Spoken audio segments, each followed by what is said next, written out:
আপনারা জানেন আজকে আমাদের নির্ধারিত দিন ছিল মনোনয়নপত্র বাছাই এবং তালিকা প্রকাশ করার।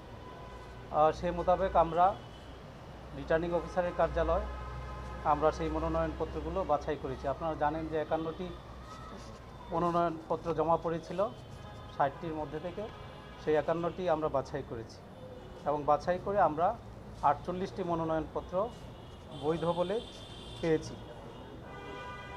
তো আমাদের ঢাকা বিভাগে আপনারা জানেন যে 3টি মনোনয়নপত্র জমা পড়েছিল, এর মধ্যে ঢাকা বিভাগের একটি মনোনয়নপত্র বাতিল হয়েছে, সেটা হচ্ছে জামালপুর ক্রীড়া সংস্থা SM আবদুল্লাহ আল ফুয়াদ রেদওয়ান। চট্টগ্রাম বিভাগে আমাদের 4টি ছিল, 4টির মধ্য থেকে একটি বাতিল হয়েছে, সেটা হচ্ছে চাঁদপুর জেলার ক্রীড়া সংস্থা। এবং রাজশাহী বিভাগ থেকে রাজশাহী বিভাগীয় ক্রীড়া সংস্থা তাদের মনোনয়নপত্র বাতিল বলে গণ্য হয়েছে এবং বাকি 3টি মনোনয়নপত্র বৈধ হিসেবে আমরা পেয়েছি, সেটা হচ্ছে চাঁপাইনবাবগঞ্জ জেলা ক্রীড়া সংস্থা, জয়পুরহাট জেলা ক্রীড়া সংস্থা এবং পাবনা জেলা ক্রীড়া সংস্থা। আর খুলনায় 2টি মনোনয়নপত্র জমা পড়েছিল, সেইখান থেকে 2টি বৈধ হয়েছে। আর রংপুরে 3টি মনোনয়নপত্র জমা পড়েছিল, সেইখানে 3টি আমরা বৈধ পেয়েছি।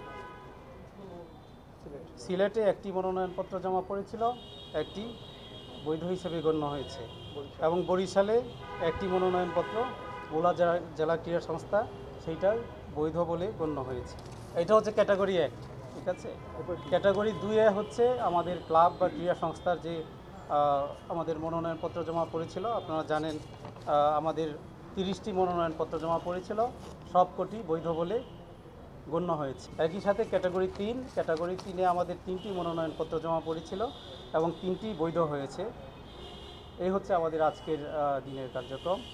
তো আমি আরেকটু ঘোষণা দিতে চাই আপনাদের জন্য, এটা হচ্ছে যে পত্র মনোনয়ন বাছাই সংক্রান্ত সিদ্ধান্তের বিরুদ্ধে আপিল দায়েরের তারিখ হচ্ছে আগামীকাল 30শে সেপ্টেম্বর সকাল 10টা থেকে দুপুর 1টা।